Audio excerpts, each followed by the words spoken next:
Assalamualaikum warahmatullahi wabarakatuh. Halo teman-teman, aku Marsha. Selamat pagi, siang, sore, atau malam setiap saat kalian pas nonton ini. Hari ini kita akan bicara tentang topik yang sangat menarik. Pernah nggak kamu sudah berusaha melupakan seseorang, tapi semesta justru mempertemukan kalian kembali? Tempat di mana cerita lama bisa terasa hidup kembali dan perasaan yang kita kira sudah selesai ternyata masih mengetuk pelan di dalam hati.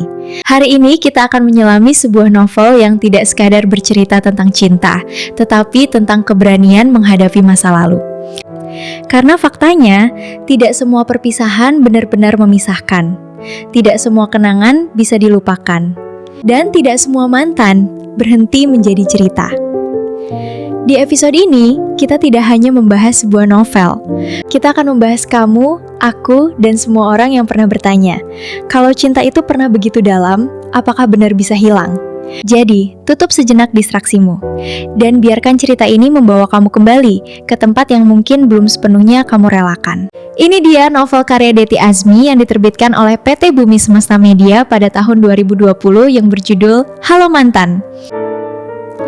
Ceritanya berfokus pada dinamika cinta lama, pertemuan kembali dengan sang mantan, serta konflik emosional yang muncul ketika perasaan dan masa lalu belum sepenuhnya selesai. Novel ini menyoroti proses tokoh utama dalam memahami hubungan memaafkan masa lalu dan menentukan apakah harus kembali atau melangkah maju. Dalam novel ini, tema utama yang sering disebutkan adalah move on versus kembali ke cinta lama. Sedikit ringkasan cerita Halo Mantan dan merupakan Dilan bukan termasuk spoiler besar.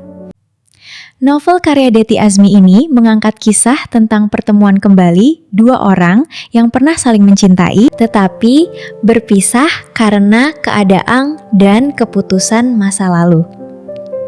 Cerita berpusat pada tokoh utama yang merasa hidupnya sudah mulai stabil, hingga suatu hari ia kembali dipertemukan dengan mantannya. Pertemuan itu membuka kembali kenangan lama, rasa bahagia, luka, penyesalan, dan pertanyaan yang dulu belum sempat terjawab. Seiring alur berjalan, konflik tidak hanya datang dari perasaan pribadi, tetapi juga dari perubahan karakter setelah waktu berlalu. Ego dan gengsi masing-masing, ketakutan mengulang kesalahan yang sama, pilihan antara mempertahankan masa lalu atau membuka lembaran baru. Cerita novel ini tidak hanya soal balikan atau tidak, tetapi lebih dalam membahas kedewasaan emosional. Bagaimana seseorang belajar menerima kenyataan, memaafkan, dan memahami bahwa tidak semua cinta harus dimiliki kembali. Pada akhirnya, setiap orang pernah menjadi mantan dalam cerita seseorang, dan pastinya dihadapkan pada satu pertanyaan penting. Apakah cinta lama layak diperjuangkan lagi, atau justru harus dilepaskan demi kebahagiaan yang lebih sehat? Bukan selalu untuk dilupakan, tapi kadang untuk dikenang sebagai bagian dari perjalanan menuju versi diri yang lebih kuat. Itulah yang membuat Halo Mantan karya Dety Azmi terasa begitu dekat. Karena ia tidak hanya bercerita tentang cinta yang pergi, tetapi juga tentang hati yang belajar menerima. Mungkin hari ini kita belajar satu hal penting, yaitu melepaskan bukan berarti berhenti mencintai, tapi memahami bahwa tidak semua yang kita inginkan adalah yang kita butuhkan. Terima kasih sudah menemani aku sampai akhir podcast ini. Jika kamu merasa cerita ini relate dengan hidupmu, jangan lupa bagikan ke seseorang. Siapa tahu dia juga sedang berusaha berdamai dengan masa lalunya.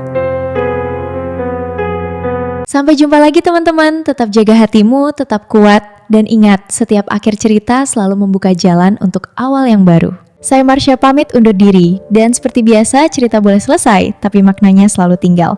Wassalamualaikum warahmatullahi wabarakatuh.